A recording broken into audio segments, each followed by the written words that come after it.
అంతరిక్షంలోకి భారత దూతలు వీరే అంటూ కూడా నిన్న మోడీ ఏదైతే గగనయాన్ వ్యోమగాములను ప్రపంచానికి పరిచయం చేసే ప్రయత్నం అయితే చేస్తున్నారు. సో వాళ్ళందరికీ కూడా నిన్న ఆస్ట్రోనాట్స్ వింగ్స్ బ్యాడ్జీలను కూడా ఆయన పెడతాం జరిగింది. గగనయాన్ కోసం ఎంపికైన వ్యోమగాములు శుభాంశు శుక్లా, ప్రశాంత్ బాలకృష్ణన్, అదేవిధంగా అంగద్ ప్రతాప్, అజిత్ కృష్ణన్లకు మంగళవారం తిరువనంతపురంలో విక్రమ్ సారాభాయ్ అంతరిక్ష కేంద్రంలో ఆస్ట్రోనాట్స్ వింగ్స్ పెడుతున్న ప్రధానమంత్రి నరేంద్ర మోడీ అంటూ కూడా చూస్తున్నాం. వీళ్ళ ఫోటోలతో సహా ఈ నలుగురు వ్యోమగాములు ఆస్ట్రోనాట్స్ మొత్తాన్ని కూడా ఫోటోలతో సహా వాళ్ళ వింగ్స్ ప్రధాని మోడీ చేతుల మీదుగా ఆస్ట్రోనాట్ వింగ్స్ పెడుతున్న ఫోటోను కూడా ఈరోజు ప్రధాన వార్తాపత్రికలు అన్నీ కూడా హైలైట్ చేశాయి. అదేవిధంగా ఇక్కడ చూసినట్లయితే అంతరిక్షంలోకి భారత దూతలు వీరే అంటూ కూడా మోడీ మాట్లాడారు. గగనయాన్ వ్యోమగాములను పరిచయం చేసిన మోడీ ఈసారి కౌంట్ డౌన్ అండ్ రాకెట్ కూడా మన సెల్ఫే, మన సొంతవే, మన దేశం నుంచి ప్రయోగిస్తున్నవే.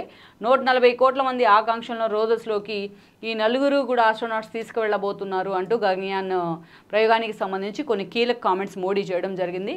సో పూర్తి స్థాయిలో చూసినట్లయితే ఇది దేశం అంతా కూడా హర్షించే అంశమే ఇది.